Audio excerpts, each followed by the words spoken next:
বরবটির জন্য কড়াইতে দিয়ে নিচ্ছি তেল, দিয়ে দেবো দুটো শুকনো লঙ্কা আর দেবো জিরে। বরবটি আর আলু কেটে রেখেছি, আলু বরবটিটা দিয়ে দেবো। ফোড়নটা গরম হওয়ার সাথে সাথে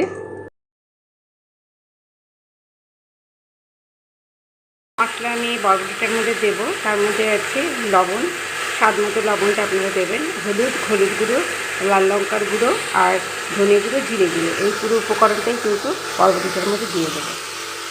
খুব ভালো করে নেড়ে নিতে হবে, যতক্ষণ কাঁচা গন্ধটা মশলা থাকবে ততক্ষণ পর্যন্ত নেড়ে নেবো। মশলাটা শুকনো মশলা, সেজন্য একটু জল দিয়ে ভালো করে একটু নেড়ে নেবো।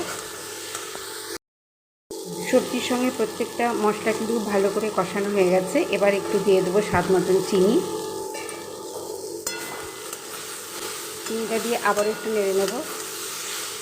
এবার আলু আর বরবটি সেদ্ধ হওয়ার জন্য আমি কিন্তু সামান্য অল্প করেই একটু জল দেবো, যাতে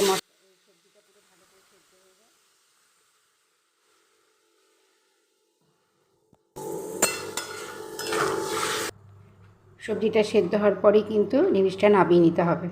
আলু বরবটির তরকারি পুরো তৈরি হয়ে গেছে। দেখুন আমি একটা আলাদা প্লেটে ঢেলে দিয়েছি। আশা করি এই রান্নাটা আপনাদের ভালো লাগলো। এই রান্নাটা কিন্তু ভাত, রুটি এবং পরোটা দুটোর সঙ্গে খুব ভালো লাগে। ভালো লাগলে সাবস্ক্রাইব করে দেবেন, লাইক করবেন, শেয়ার করবেন, কমেন্ট করবেন প্লিজ। ভালো থাকবেন, সুস্থ থাকবেন। নমস্কার। আবার নিয়ে আসবো চাঁদ ক্রিয়েশনের নতুন একটা রান্না নিয়ে।